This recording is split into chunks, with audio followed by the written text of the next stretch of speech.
London Tamil market 2026 இருக்கிறோம். June மாதம் 27ஆம் தேதி ரெய்னல்ஸ் பார்க் கிரவுண்டிலே ஒரு மாபெரும் நிகழ்வு இடம்பெறப் போகிறது. வவுனியா மாவட்ட பழைய மாணவர் சங்கம், பாடசாலைகளுடைய பழைய மாணவர் சங்கங்கள் எல்லாம் ஒன்றிணைந்து சங்கமம் 2026 மூன்றாவது வருடமாக இடம்பெறக்கூடிய நிகழ்வு இடம்பெறப் போகுது.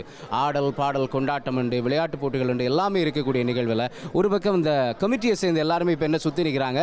இன்னும் டீட்டெயில்ஸ் நாங்கள் சொல்லணும், இல்லாட்டி போக எல்லாம் ஒன்று விடையலாம் என்று சொல்லுங்க. நான் எப்படி தயாராகி கொண்டிருக்கு? இந்த வருடம் நடக்க போகிற இவெண்டானது மூன்றாவது வருடமாக நடைபெற இருக்கிறது. முதலாவது வருடம் நாங்கள் தொடங்கின டைமில் கிட்டத்தட்ட ஒரு 3500 பேர் பங்கு கொண்ட நிகழ்வாக, ஆரம்ப நிகழ்வாக நடைபெற்றது.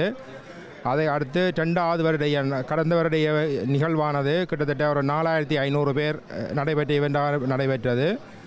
இந்த வருடம் கிட்டத்தட்ட நாங்கள் ஒரு 6000 தொடக்கம் 7000 பேர் பங்கு கொள்ளக்கூடிய நிகழ்வாக நடைபெற உள்ளது. இதில் மெயினாக இந்த நிகழ்வு எங்களோட மோட்டோ என்னென்னு சொன்னால் உவப்பத் தலைகூடி உதவிடுவோம். அதில் முதலாவது விஷயம் உவப்பத் தலைகூடுதல்ன்றது மெயின் விஷயம். அதில் பார்த்திங்கன்னு சொன்னால் எங்களோட சமூகங்கள் அனைவரும் இந்த நிகழ்வில் பங்கு பெற்றி நாங்கள் எல்லோரும் எங்களுக்குள்ள ஒரு அறிமுகத்தை ஏற்படுத்தி கொண்டு, அதே போல் எங்களோட நிகழ்வில் எங்களோட பிஸ்னஸ் சம்பந்தமான முழு பேரும் ஒன்றாக இணைஞ்சு எங்களை அறிமுகப்படுத்தி கொண்டு எங்களோட வருங்கால தொழில் சார்ந்த விஷயங்களை மேம்படுத்தி கொள்வது. அதே போல் எங்களோட மேடை நிகழ்ச்சிகளில் முக்கியமாக எங்களோட சிறார்களுக்கு பிள்ளைகளுக்கான எங்களோட பிள்ளைகள் எவ்வளவோ இடங்களில் கணக்க நேரங்களை செலவழித்து, பிள்ளைகள் மற்றும் பெற்றோர்கள் கணக்க நேரங்களை செலவழித்து அவர்களுக்கான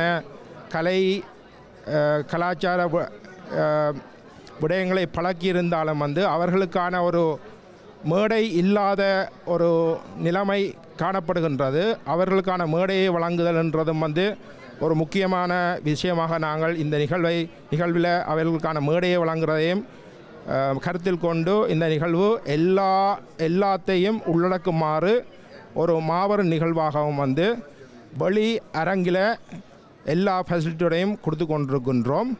மேற்கொண்டு இது சம்பந்தமாக கருத்துக்களை ஞானேசன் சொல்லுங்கள். நாங்கள் போன முறை இந்த பேரை வவுனியா சங்கமம் போட்டாங்க.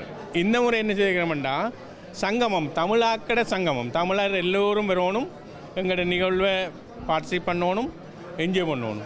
அதுக்கு நாங்கள் சில விளையாட்டுகளை இந்த முறை குறைக்கிறதுக்கு இருக்கிறோம். என்னென்னா ஃபுட்பால், அதில் அடுத்த எங்களோட ஈவெண்ட்டுக்கு அதை குறைச்சி எங்களோட பாரம்பரிய விளையாட்டான எல்லையை கொண்டு வர போகிறோம். எல்லை 28 டீம் வருது. ஸோ அப்படி எடுத்து அதை கொஞ்சம் எல்லாருக்கும் பார்ட்டிசிபேட் பண்ணணும். ஃபுட்பாலில் பார்த்தோம்னா ஒரு பக்கம் விளையாடி கொண்டு போகும். இதெண்டா சதீஷ் நீங்களும் விளையாடலாம், அவரும் விளையாடலாம், எல்லோரும் ஃபேமிலியாக விளையாடக்கூடிய மாதிரி, ஃபேமிலியாக என்ஜாய் பண்ணுற மாதிரி இவெண்ட் ப்ரோக்ராம் பண்ணுறோம். எல்லோரும் வாங்கோ.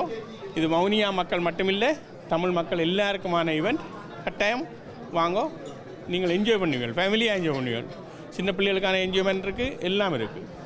நன்றி. இதில் சந்தோஷமான விஷயம் என்னென்னு சொன்னால், இப்போ நானும் வவுனியா தமிழ் மத்திய மகா வித்தியாலயத்தினுடைய பழைய மாணவன். எங்களுடைய பாடசாலை நிகழ்வு இடம்பெறும்போது எங்களோட பள்ளிக்கூடத்துக்கு மட்டும் நடக்குது என்று சொல்லி ஒரு சந்தோஷம் இருக்கும். பிறகு அப்படியே சேர்த்து போன வருஷம் மாறா என்று வவுனியா ரம்பைக்குளம் மகளிர் மகா வித்தியாலயமும் வவுனியா தமிழ் மத்திய மகா வித்தியாலயம் சேர்ந்து ஒரு நிகழ்வு, அது ஒரு பக்கம் சந்தோஷமாக இருந்தது. அதுக்கு முன்னுக்கே வவுனியா சங்கமம் என்று சொல்லி 2 ஆண்டுகள் நடந்தது. இப்போ சங்கமமாக மாறி இருக்கு. அங்கே பழைய நண்பர்கள் நிறைய பேரை பார்க்க முடியும், குடும்பமாக பார்க்க முடியும், விளையாட்டு இருக்கும், சாப்பாடு இருக்குது. இது எல்லாத்தையும் விட உண்மையில் வவுனியாவுக்கு ஒரு பெருமை இருக்குது அப்படின்னு சொன்னால், யுத்த காலத்தில் எல்லா பகுதியில் இருந்தும் வந்தவர்கள் வவுனியாவில் ஏதோ ஒரு காலத்தில் அங்கே தங்கி இருந்திருப்போம். இப்போ அங்கே இருந்தவர்கள் எல்லோருமே வவுனியாவை சொந்தம் கொண்டாட முடியும். இன்றைக்கு எந்தெந்த உச்சத்தில் இருந்தாலும் அவர்கள் எல்லோரும் சந்திக்கிற இடமும் அதுவாக இருக்கும். அப்போ அவர்களை எல்லாம் நீங்கள் சந்திக்கக்கூடியதாக இருக்கும். மறந்துடாதீங்க, ஜூன் மாதம் 27ஆம் தேதி ரெய்னல்ஸ் பார்க்கில் இடம்பெறப் போகிறது. அனுமதி இலவசம், விளையாட்டுகளோடு ஆடல் பாடல் கொண்டாட்டத்தோடு உங்கள் எல்லாரையுமே ஜூன் 27 ரெய்னல்ஸ் பார்க்கில் நாங்கள் சந்திப்போம். அதுக்கு முன்னுக்கும் நிறைய இடத்துல சந்திப்போம். காத்துருங்க.